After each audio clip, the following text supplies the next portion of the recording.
Welcome back to Ayush and Akanksha YouTube channel. ಇನ್ನೇನು ಮಳೆಗಾಲ ಪ್ರಾರಂಭವಾಗ್ತಾ ಇದೆ. ಮಲ್ಲಿಗೆ ಕೃಷಿಕರಿಗಂತೂ ತುಂಬಾ ಟೆನ್ಷನ್ ಆಗುವಂತಹ ಸಮಯ ಅಂತ ಹೇಳಬಹುದು. ಮುಂದೆ ಮಳೆಗಾಲದಲ್ಲಿ ನಾವು ಯಾವ ರೀತಿಯಲ್ಲಿ ಗಿಡಗಳನ್ನು ನೋಡ್ಕೊಳ್ಬೇಕು, ಅದನ್ನು ಯಾವ ರೀತಿಯಲ್ಲಿ ಆರೈಕೆ ಮಾಡಬೇಕು, ಅದರಿಂದ ನಾವು ಹೆಚ್ಚಿನ ಹೂವನ್ನು ಯಾವ ರೀತಿಯಲ್ಲಿ ಪಡಿಬೇಕು, ಈ ಎಲ್ಲ ಆಲೋಚನೆಗಳು ಬರ್ತಾ ಇರ್ತದೆ. ಹಾಗಾಗಿ ನಾವು ಮಳೆಗಾಲ ಪ್ರಾರಂಭವಾಗುವ ಮುಂಚಿತವಾಗಿ ಸ್ವಲ್ಪ ಸಿದ್ಧತೆಗಳನ್ನು ಮಾಡಿ ಇಟ್ಕೊಳ್ಬೇಕಾಗ್ತದೆ. ನಾವು ಈ ರೀತಿಯಾಗಿ ಸಿದ್ಧತೆಗಳನ್ನು ಮಾಡಿಕೊಂಡಾಗ ಮಳೆಗಾಲದಲ್ಲಿ ಸಾಯುವಂತಹ ಗಿಡಗಳ ಸಂಖ್ಯೆ ಸ್ವಲ್ಪ ಮಟ್ಟಿಗೆ ಕಡಿಮೆ ಮಾಡಬಹುದು, ಹಾಗೆ ಇಳುವರಿಯನ್ನು ಜಾಸ್ತಿ ಮಾಡಬಹುದು. ಅದೇ ರೀತಿಯಾಗಿ ನಾನಾ ರೋಗಗಳನ್ನು ನಾವು ಕಂಟ್ರೋಲಿಗೆ ತರಬಹುದು. ಹಾಗಾದರೆ ಮಳೆಗಾಲಕ್ಕೂ ಮೊದಲು ನಾವು ಯಾವೆಲ್ಲ ಸಿದ್ಧತೆಗಳನ್ನು ಮಾಡಿಕೊಳ್ಬೇಕು ಅಂತ ನೋಡೋಣ ಬನ್ನಿ. ನಾನು ಇಲ್ಲಿ ಪಾಟ್ ಹಾಗೂ ಟಬ್ಗಳಲ್ಲಿ ಗಿಡಗಳನ್ನು ನಟ್ಟಿದ್ದೇನೆ. ಬೇಸಿಗೆಯಲ್ಲಿ ಮಲ್ಲಿಗೆ ಗಿಡಗಳ ಬುಡದ ಮಣ್ಣು ತುಂಬಾ ಗಟ್ಟಿ ಆಗ್ತದೆ.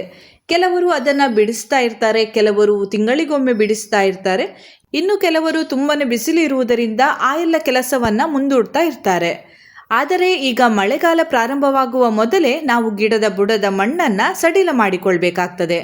ನೀವು ಇಲ್ಲಿ ನೋಡ್ತಾ ಇರಬಹುದು, ನಾನು 15 ದಿನಕ್ಕೊಮ್ಮೆ ಬಿಡಿಸಿದರೂ ಕೂಡ ಈಗಿನ ಒಂದು ಬಿಸಿಲಿಗೆ ಗಿಡದ ಬುಡದ ಮಣ್ಣು ನೋಡಿ ತುಂಬಾ ಗಟ್ಟಿಯಾಗಿದೆ. ನಾನು ಗಿಡಗಳಿಗೆ ಬೆಳಗ್ಗೆ ನೀರನ್ನು ಹಾಕಿದ್ದೇನೆ. ಅದರ ನಂತರ ತುಂಬಾ ಮಳೆ ಕೂಡ ಬಂದಿತ್ತು. ಆದರೂ ಕೂಡ ನೋಡಿ ಗಿಡದ ಬುಡದ ಮಣ್ಣು ಎಷ್ಟು ಗಟ್ಟಿಯಾಗಿದೆ ಅಂದರೆ ಇದು ಒಂದು ಬಿಸಿಲಿನ ಒಂದು ತಾಪಕ್ಕೆ ಈ ರೀತಿಯಾಗಿದೆ ಅಂತಲೇ ಹೇಳಬಹುದು. ಹಾಗೆಯೇ ನಾನು ಗಿಡದ ಬುಡಕ್ಕೆ ಗೊಬ್ಬರವನ್ನು ಹಾಕದೆ ತುಂಬ ಸಮಯ ಆಯಿತು. ಅದರಿಂದಲೂ ಕೂಡ ಈ ರೀತಿಯಾಗಿರಬಹುದು. ಒಂದು ವೇಳೆ ಮೇಲ್ಪದರದ ಮಣ್ಣನ್ನು ನಾವು ಬಿಡಿಸಿಕೊಳ್ಳದೆ ಹಾಗೆ ಇಟ್ಟರೆ, ಅದು ತುಂಬಾ ಗಟ್ಟಿಯಾಗಿಯೇ ಇದ್ದರೆ ಮಳೆ ಬಂದಾಗ ಮೇಲ್ಪದರದಲ್ಲಿ ನೀರು ನಿಲ್ತದೆ, ಸರಾಗವಾಗಿ ಇಳಿದು ಹೋಗುವುದಿಲ್ಲ. ಹಾಗಾಗಿ ನಾವು ಕಳೆಗಿಡಗಳನ್ನೆಲ್ಲ ತೆಗೆದು ಮೇಲ್ಪದರದ ಮಣ್ಣನ್ನು ಲೂಸ್ ಆಗಿ ಮಾಡಿಕೊಳ್ಬೇಕಾಗ್ತದೆ. ಈ ರೀತಿಯಾಗಿ ಗಿಡದ ಬುಡದ ಮಣ್ಣನ್ನು ನಾವು ಬಿಡಿಸಿಕೊಂಡಾಗ ಮಳೆ ನೀರು ಅಲ್ಲಿ ನಿಲ್ಲುವುದಿಲ್ಲ, ಹಾಗೆ ಬೇರು ತನಗೆ ಬೇಕಾದಷ್ಟು ನೀರನ್ನು ಹೀರಿಕೊಳ್ತದೆ. ಹೆಚ್ಚಿನ ನೀರು ಹೋಲ್ಗಳಿಂದ ಅಂದರೆ ರಂಧ್ರಗಳಿಂದ ಹೊರಗಡೆ ಹೋಗ್ತದೆ. ಇನ್ನು ಸ್ವಲ್ಪ ದಿನಗಳಲ್ಲಿ ಮಳೆಗಾಲ ಪ್ರಾರಂಭವಾಗುವುದರಿಂದ ಇನ್ನು ಮುಂದೆ ನಾವು ಗಿಡಗಳಿಗೆ ಹಿಂಡಿಯನ್ನು ಹಾಕಬಾರ್ದು, ದನದ ಸಗಣಿ ಗೊಬ್ಬರವನ್ನು ಹಾಕಬಾರ್ದು. ಹಾಗೆ ಫರ್ಟಿಲೈಸರ್ ಶಾಪ್ನಲ್ಲಿ ಸಿಗುವಂತಹ ಯಾವುದೇ ಫರ್ಟಿಲೈಸರನ್ನು ಗಿಡದ ಬುಡಕ್ಕೆ ಹಾಕಬಹುದು. ಇದನ್ನು ನಾನು ತುಂಬ ಬಾರಿ ಎಲ್ಲ ವಿಡಿಯೋಗಳಲ್ಲೂ ಕೂಡ ಹೇಳ್ತಾ ಇರ್ತೇನೆ. ಆದರೂ ಕೂಡ ಕೆಲವರು ಹಾಕಿ ನನಗೆ ಕಮೆಂಟಲ್ಲಿ ಕೇಳ್ತಾರೆ, ನಾನು ಹಿಂಡಿಯನ್ನು ಹಾಕಿದ್ದೇನೆ, ಏನು ಮಾಡಬೇಕು ಅಂತ. ಹಾಗಾಗಿ ನಾನು ಪ್ರತಿ ಬಾರಿ ಪ್ರತಿ ವಿಡಿಯೋದಲ್ಲಿ ಹೇಳ್ತಾ ಇರ್ತೇನೆ. ಕೆಲವರಿಗೂ ಇದು ಪ್ರತಿ ಬಾರಿ ಹೇಳ್ತಾ ಇರ್ತಾರೆ ಅಂತ ಅನಿಸ್ತದೆ, ಆದರೆ ಇದು ತುಂಬಾ ಇಂಪಾರ್ಟೆಂಟ್ ಆದಂತಹ ವಿಷಯ ಅಂತಲೇ ಹೇಳಬಹುದು. ಹಾಗೆ ನಾವು ಗಿಡಗಳನ್ನು ಪಾಟ್, ಗ್ರೋ ಬ್ಯಾಗ್ ಹಾಗೂ ಟಬ್ಗಳಲ್ಲಿ ನಡುವಾಗ ಅದಕ್ಕೆ ಸೈಡ್ನಿಂದ ಎಲ್ಲ ರಂಧ್ರಗಳನ್ನು ಅಂದರೆ ಹೋಲ್ಗಳನ್ನು ಮಾಡಿ ನಾವು ಗಿಡವನ್ನು ನಟ್ಟಿರ್ತೇವೆ. ಆ ರಂಧ್ರಗಳು ಈಗ ಮುಚ್ಚಿ ಹೋಗಿರಬಹುದು, ಅದರಲ್ಲಿ ಮಣ್ಣು ನಿಂತಿರಬಹುದು, ಅಥವಾ ಸ್ವಲ್ಪ ಗಿಡಗಳು ಬೆಳೆದಿರಬಹುದು.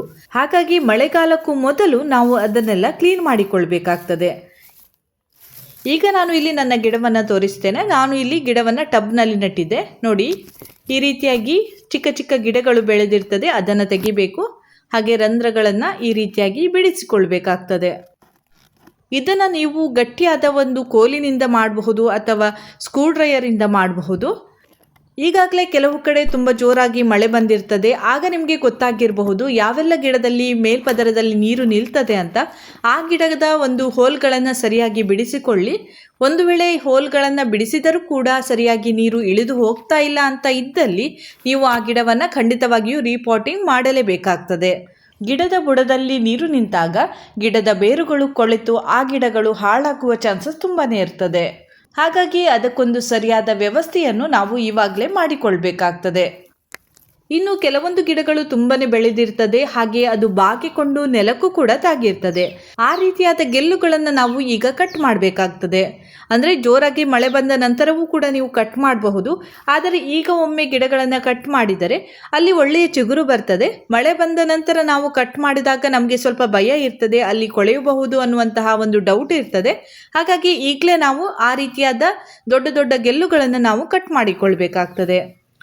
ಹಾಗೆ ನಾವು ಕೆಲವೊಂದು ಗಿಡಗಳನ್ನು ಈಗ ರೆಡಿ ಮಾಡಿಕೊಳ್ಳುವಂತಹ ಒಂದು ಸಮಯ ಅಂತ ಹೇಳಬಹುದು. ಯಾಕಂದರೆ ಮಳೆಗಾಲದಲ್ಲಿ ನಾವು ಎಷ್ಟೇ ಜಾಗ್ರತೆ ಮಾಡಿದರೂ ಕೂಡ ಕೆಲವೊಂದು ಗಿಡಗಳು ಸಾಯ್ತದೆ. ಆ ಒಂದು ಪ್ಲೇಸ್ನಲ್ಲಿ ನಮ್ಮದೇ ಆದಂತಹ ಹೊಸ ಗಿಡಗಳನ್ನು ನಟ್ಟಾಗ ನಮಗೂ ಕೂಡ ಖುಷಿ ಇರ್ತದೆ. ಹಾಗೆಯೇ ಪುನಃ ನಾವು ನರ್ಸರಿಗಳಿಗೆ ಹಣವನ್ನು ಕೊಟ್ಟು ಹೊಸ ಗಿಡವನ್ನು ತರುವ ಅವಶ್ಯಕತೆ ಇರುವುದಿಲ್ಲ. ಹಾಗಾಗಿ ನಾವು ಈಗ ಕೆಲವೊಂದು ಗಿಡಗಳನ್ನು ರೆಡಿ ಮಾಡಬೇಕಾಗ್ತದೆ. ರೆಡಿ ಮಾಡಿ ಇಟ್ಟಂತಹ ಗಿಡಗಳನ್ನು ಸ್ವಲ್ಪ ಜಾಗೃತಿಯಿಂದ ನೋಡಿಕೊಳ್ಬೇಕಾಗ್ತದೆ. ಅಂದರೆ ತುಂಬ ಮಳೆ ಬರುವಾಗ ಅದನ್ನು ಮಳೆ ನೀರಿಗೆ ಇಡಬೇಡಿ, ಅಷ್ಟೊಂದು ನೀರು ಈ ಗಿಡಗಳಿಗೆ ಜಾಸ್ತಿ ಆಗ್ತದೆ. ಹಾಗಾಗಿ ಸ್ವಲ್ಪ ಜಾಸ್ತಿ ಮಳೆ ಬರ್ತಾ ಇದೆ ಅಂತ ನಿಮಗೆ ಗೊತ್ತಾದಾಗ ನೀವು ಈ ರೀತಿಯಾದ ಚಿಕ್ಕ ಚಿಕ್ಕ ಗಿಡಗಳನ್ನು ಮಳೆ ಬೀಳದಂತಹ ಜಾಗದಲ್ಲಿ ಇಟ್ಟರೆ ಒಳ್ಳೆಯದು. ಮಳೆ ಬೀಳದಂತಹ ಜಾಗದಲ್ಲಿ ಇಟ್ಟ ನಂತರ ಅದಕ್ಕೆ ಸರಿಯಾದ ಆರೈಕೆಯನ್ನು ಮಾಡ್ತಾ ಇರಿ. ಅಂದರೆ 2-3 ದಿನಕ್ಕೆ ಒಮ್ಮೆ ಆದರೂ ಇದಕ್ಕೆ ನೀರನ್ನು ಹಾಕಿ, ಹಾಗೆ 15 ದಿನಕ್ಕೊಮ್ಮೆ ಗೊಬ್ಬರವನ್ನು ಹಾಕಿ. ಆಗ ಗಿಡಗಳು ಚೆನ್ನಾಗಿ ಬೆಳೀತಾ ಇರ್ತದೆ. ಹಾಗೆ ಮಳೆಗಾಲದ ನಂತರ ಬೇಕಾದರೆ ನೀವು ದೊಡ್ಡ ಪಾಟ್ಗಳಲ್ಲಿ ನೆಡಬಹುದು. ಇದು ಏನು ಅಂತ ನಿಮಗೆಲ್ಲರಿಗೂ ತಿಳಿದೇ ಇರ್ತದೆ. ನಾನು ಕಳೆದ ವರ್ಷ ಯೂಸ್ ಮಾಡಿದಂತಹ ಗಾರ್ಬೇಜ್ ಬ್ಯಾಗ್, ಅದನ್ನು ನಾನು ಕಟ್ ಮಾಡಿ ನನ್ನ ಗಿಡಗಳ ಬುಡಕ್ಕೆ ಹಾಕಿದ್ದೆ. ಅದನ್ನು ನೀವೆಲ್ಲರೂ ನೋಡೇ ಇರ್ತೀರಾ. ಅದನ್ನು ನಾನು ಜಾಗ್ರತೆಯಿಂದ ತೆಗೆದಿಟ್ಟಿದ್ದೆ. ಇದು ಕಳೆದ ಬಾರಿ ಯೂಸ್ ಮಾಡಿದಂತಹ ಒಂದು ಪ್ಲಾಸ್ಟಿಕ್ ಆಗಿರೋದರಿಂದ ಸ್ವಲ್ಪ ಮಣ್ಣೆಲ್ಲ ಆಗಿದೆ ಅಷ್ಟೇ. ಅದನ್ನೇ ನಾನು ಈ ಬಾರಿಯೂ ಕೂಡ ಹಾಕ್ತೇನೆ. ಒಂದು ವೇಳೆ ನೀವು ಈ ರೀತಿಯಾದ ಪ್ಲಾಸ್ಟಿಕ್ಕನ್ನು ರೆಡಿ ಮಾಡಿಕೊಳ್ಳದೇ ಇದ್ದರೆ ನೀವು ಈ ರೀತಿಯಾಗಿ ರೆಡಿ ಮಾಡಿಕೊಳ್ಳಿ. ಅದನ್ನು ಕಟ್ ಮಾಡಿ ನಿಮ್ಮ ಗಿಡಕ್ಕೆ ಹಾಕಿ ನೋಡಿ, ಯಾವ ರೀತಿಯಲ್ಲಿ ಸೆಟ್ ಆಗ್ತದೆ ನೋಡಿಕೊಳ್ಳಿ. ಇದನ್ನೆಲ್ಲ ನೀವು ಈಗಲೇ ರೆಡಿ ಮಾಡಿ ಇಟ್ಟುಕೊಳ್ಬೇಕಾಗ್ತದೆ. ಸಡನ್ನಾಗಿ ತುಂಬಾ ಮಳೆ ಬಂದಾಗ 2-3 ದಿನದಲ್ಲೇ ನಮ್ಮ ಗಿಡಗಳು ಹಾಳಾಗ್ತದೆ. ಹಾಗಾಗಿ ನಾವು ಈಗಲೇ ಈ ರೀತಿಯಾದ ಒಂದು ಸಿದ್ಧತೆಯನ್ನು ನಾವು ಮಾಡಿಕೊಳ್ಬೇಕಾಗ್ತದೆ. ನಾವು ಈ ರೀತಿಯಾಗಿ ಪ್ಲಾಸ್ಟಿಕ್ ಕವರನ್ನು ಹಾಕುವುದರಿಂದ ಗಿಡದ ಬುಡದಲ್ಲಿ ನೀರು ನಿಲ್ಲುವುದಿಲ್ಲ. ಇದರಿಂದ ಬೇರು ಕೊಳೆಯುವಂತಹ ಸಮಸ್ಯೆಯೂ ಕೂಡ ತುಂಬಾ ಕಡಿಮೆ ಇರ್ತದೆ. ಇನ್ನು ಕೆಲವು ಸಂದರ್ಭಗಳಲ್ಲಿ ಪಾಟ್ಗೆ ಮಾಡಿದಂತಹ ಹೋಲ್ಗಳಲ್ಲಿ ನೀರು ಸರಾಗವಾಗಿ ಇಳಿದು ಹೋಗುವುದಿಲ್ಲ. ಆಗಲೂ ಕೂಡ ನಾವು ಈ ರೀತಿಯಾಗಿ ಪ್ಲಾಸ್ಟಿಕ್ ಕವರನ್ನು ಹಾಕಬಹುದು. ನಾನು ಆವಾಗ ಹೇಳಿದೆ ರೀಪಾಟಿಂಗ್ ಮಾಡಿದರೆ ಒಳ್ಳೆಯದು ಅಂತ. ನಿಮಗೆ ಅದಕ್ಕೆ ಸಮಯ ಇಲ್ಲ ಅಂತ ಇದ್ದಲ್ಲಿ ಈ ರೀತಿಯಾಗಿ ಪ್ಲಾಸ್ಟಿಕ್ ಕವರನ್ನು ಹಾಕಿದರೂ ಕೂಡ ಆಗ್ತದೆ. ಹಾಗೆಯೇ ಮಳೆಗಾಲದಲ್ಲಿ ಹುಳಗಳ ಸಮಸ್ಯೆ ತುಂಬಾ ಇರ್ತದೆ. ಹಾಗೆಯೇ ಕೆಲವೊಮ್ಮೆ ವೈಟ್ ಫ್ಲೈಸ್ಗಳ ಸಮಸ್ಯೆ ತುಂಬಾ ಬರ್ತದೆ. ಹಾಗಾಗಿ ಅದಕ್ಕೆಲ್ಲ ಹಾಕುವಂತಹ ಮೆಡಿಸಿನ್ ಅಥವಾ ಸ್ಪ್ರೇಯನ್ನು ತಂದು ನಾವು ರೆಡಿ ಮಾಡಿ ಇಟ್ಟುಕೊಳ್ಬೇಕಾಗ್ತದೆ. ಯಾವಾಗ ಬಿಸಿಲು ಬರ್ತದೆ ಆವಾಗ ನಾವು ಸ್ಪ್ರೇ ಮಾಡಬೇಕಾಗ್ತದೆ. ಬಿಸಿಲು ಬಂದ ತಕ್ಷಣ ನಾವು ಹೋಗಿ ತಂದು ನಂತರ ಸ್ಪ್ರೇ ಮಾಡಲು ಅಷ್ಟೊಂದು ಸಮಯ ಸಿಗುವುದಿಲ್ಲ. ಹಾಗಾಗಿ ಅದನ್ನೆಲ್ಲ ನಾವು ಇವಾಗಲೇ ರೆಡಿ ಮಾಡಿ ಇಟ್ಟುಕೊಳ್ಬೇಕಾಗ್ತದೆ. ಹಾಗೆ ನಾನು ಆವಾಗ ಹೇಳಿದಂತೆ ಗಿಡಗಳಿಗೆ ಹಾಕುವಂತಹ ಯಾವುದೇ ಒಂದು ಫರ್ಟಿಲೈಸರ್ ಶಾಪಿಂದ ತಂದು ಇಟ್ಟುಕೊಳ್ಳಿ. ಮಳೆಗಾಲದಲ್ಲಿ ಕೆಲವೊಮ್ಮೆ ನಮಗೆ ಮರಳಿನ ಅಗತ್ಯ ಇರ್ತದೆ, ಮಣ್ಣಿನ ಅಗತ್ಯ ಇರ್ತದೆ. ಆದರೆ ಮಣ್ಣನ್ನು ಮುಟ್ಟುವಾಗ ಅದು ತುಂಬಾ ಅಂಟಾಗಿರ್ತದೆ. ಆ ಮಣ್ಣಿನಲ್ಲಿ ಗಿಡಗಳನ್ನು ನೆಡುವುದು ತುಂಬಾ ಕಷ್ಟ ಅಂತ ಹೇಳಬಹುದು. ಹಾಗಾಗಿ ನಾವು ಇವಾಗಲೇ ಮಣ್ಣನ್ನು ರೆಡಿ ಮಾಡಿ ಇಟ್ಕೊಳ್ಬೇಕು. ಮರಳು ಸಿಕ್ಕಿದರೆ ಅದನ್ನು ಕೂಡ ರೆಡಿ ಮಾಡಿ ಇಟ್ಟುಕೊಳ್ಬೇಕಾಗ್ತದೆ. ಅಂದರೆ ಮಳೆ ನೀರು ಬೀಳದಂತಹ ಜಾಗದಲ್ಲಿ ಒಂದು ಚೀಲದಲ್ಲಿ ಅಥವಾ ಟಬ್ನಲ್ಲಿ ಹಾಕಿ ಇಟ್ಟರೆ ತುಂಬಾ ಒಳ್ಳೆಯದು. ಮಳೆಗಾಲದಲ್ಲಿ ಹೊರಗಿನಿಂದ ನಾವು ಮಣ್ಣನ್ನು ತರ್ತೇವೆ ಅಂತ ಹೇಳಿದರೆ ಅದು ಕೂಡ ಸಾಧ್ಯ ಆಗುವುದಿಲ್ಲ. ಹಾಗೆ ನಮ್ಮ ಬಳಿ ಇರುವಂತಹ ಮಣ್ಣನ್ನೇ ನಾವು ತೆಗೆಯಲು ಕೂಡ ತುಂಬಾ ಕಷ್ಟಪಡಬೇಕಾಗ್ತದೆ. ಹಾಗಾಗಿ ಇವಾಗಲೇ ನಾವು ಸ್ವಲ್ಪ ಮಣ್ಣನ್ನು ಸ್ಟಾಕ್ ಮಾಡಿ ಇಟ್ಟುಕೊಂಡರೆ, ಅಂದರೆ ಮಳೆ ಬೀಳದಂತಹ ಜಾಗದಲ್ಲಿ ಸ್ಟಾಕ್ ಮಾಡಿ ಇಟ್ಟುಕೊಂಡರೆ ತುಂಬಾ ಒಳ್ಳೆಯದು. ಇನ್ನು ನಾವು ಗಿಡಗಳನ್ನು ಇಟ್ಟಂತಹ ಜಾಗದಲ್ಲಿ ಕೆಲವು ಕಡೆ ನೀರು ನಿಲ್ತಾ ಇರ್ತದೆ. ಆ ರೀತಿಯಾದ ಜಾಗವನ್ನು ಗಮನಿಸಿ ಅಲ್ಲಿ ಸರಿಪಡಿಸಲು ಸಾಧ್ಯವಾದರೆ ಸರಿಪಡಿಸಿ. ಯಾಕಂದರೆ ನಿಂತ ನೀರಿನಲ್ಲಿ ಸೊಳ್ಳೆಗಳ ಉತ್ಪತ್ತಿ ಆಗ್ತದೆ, ಹಾಗೆ ಹುಳಗಳ ಉತ್ಪತ್ತಿ ಆಗ್ತದೆ, ವೈಟ್ ಫ್ಲೈಸ್ಗಳು ಹೆಚ್ಚಾಗ್ತದೆ. ಹಾಗಾಗಿ ಆ ರೀತಿಯಾದ ಜಾಗವನ್ನು ಸರಿಪಡಿಸಿದರೆ ಒಳ್ಳೆಯದು. ಮಲ್ಲಿಗೆ ಗಿಡಗಳನ್ನು ಪಾಟ್ಗಳಲ್ಲಿ, ಗ್ರೋ ಬ್ಯಾಗಲ್ಲಿ ಅಥವಾ ಟಬ್ಗಳಲ್ಲಿ ನಟ್ಟವರು ಮಳೆಗಾಲದಲ್ಲಿ ಅದರ ಕೆಳಗಡೆ ಇಟ್ಟಿಗೆ ಅಥವಾ ಕಲ್ಲನ್ನು ಇಡುವುದನ್ನು ಮರಿಬಾರ್ದು. ಆ ರೀತಿಯಾಗಿ ಕಲ್ಲನ್ನು ಅಥವಾ ಇಟ್ಟಿಗೆಯನ್ನು ಇಟ್ಟಾಗ ನೀರು ಸರಾಗವಾಗಿ ಇಳಿದು ಹೋಗ್ತದೆ. ಹಾಗೆ ಬುಡದಲ್ಲಿ ಯಾವುದೇ ರೀತಿಯಾದ ಹುಳಗಳ ಒಂದು ಸಮಸ್ಯೆಯೂ ಕೂಡ ಬರುವುದಿಲ್ಲ. ನೀವು ಈ ಕೆಲಸವನ್ನು ಮಳೆಗಾಲಕ್ಕೂ ಮುನ್ನವೇ ಮಾಡಬೇಕಾಗ್ತದೆ. ಮಳೆಗಾಲದಲ್ಲಿ ನಿಮಗೆ ಗಿಡಗಳನ್ನು ಎತ್ತಲಿಕ್ಕೂ ಕೂಡ ಕಷ್ಟ ಆಗ್ತದೆ. ಯಾಕಂದರೆ ಮಳೆ ನೀರು ಬಿದ್ದು ಪಾಟ್ ಅಥವಾ ಟಬ್ಗಳು ತುಂಬಾ ಭಾರ ಆಗಿರ್ತದೆ. ಹಾಗಾಗಿ ಇವಾಗಲೇ ಗಿಡದ ಬುಡದಲ್ಲಿ, ಅಂದರೆ ಪಾಟ್ಗಳ ಬುಡದಲ್ಲಿ 2 ಕಲ್ಲನ್ನು ಇಟ್ಟು ಅದರ ಮೇಲೆ ಒಂದು ಪಾಟ್ ಅಥವಾ ಟಬ್ಬನ್ನು ಇಡಬೇಕಾಗ್ತದೆ. ಇನ್ನು ಮಲ್ಲಿಗೆ ಗಿಡವನ್ನು ನೆಲದಲ್ಲಿ ನಟ್ಟವರು, ನೆಲದಲ್ಲಿ ನೀವು ಹೊಂಡ ಮಾಡಿ ಗಿಡವನ್ನು ನಟ್ಟಿರ್ತೀರಾ, ಆ ಹೊಂಡವನ್ನು ಇವಾಗ ನೀವು ಮುಚ್ಚಬೇಕಾಗ್ತದೆ. ಹೊಂಡ ಹಾಗೆಯೇ ಇದ್ದರೆ ಅಲ್ಲೇ ನೀರು ನಿಂತು ಗಿಡಗಳು ಕೊಳೆತು ಹೋಗ್ತದೆ. ಹಾಗಾಗಿ ನೀವು ಕಂಪ್ಲೀಟಾಗಿ ಆ ಹೊಂಡವನ್ನು ಮುಚ್ಚಬೇಕು.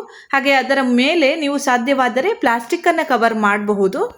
ಇನ್ನು ಕೆಲವರು ಕಾಯಿಯ ಸಿಪ್ಪೆಯನ್ನು ಇಡ್ತಾರಂತೆ, ಆ ರೀತಿಯಾಗಿಯೂ ಕೂಡ ನೀವು ಮಾಡಬಹುದು. ಹಾಗೆ ಗಿಡಗಳ ಆಸುಪಾಸಿನಲ್ಲಿ ಎಲ್ಲಿಯೂ ಕೂಡ ನೀರು ನಿಲ್ಲದಂತೆ ನೀವು ನೋಡಿಕೊಳ್ಬೇಕಾಗ್ತದೆ. ಹಾಗೆ ಮಳೆ ನೀರು ಸರಾಗವಾಗಿ ಹರಿದು ಹೋಗುವಂತೆ ಏನಾದರೂ ವ್ಯವಸ್ಥೆಯನ್ನು ಮಾಡಬೇಕಾಗ್ತದೆ.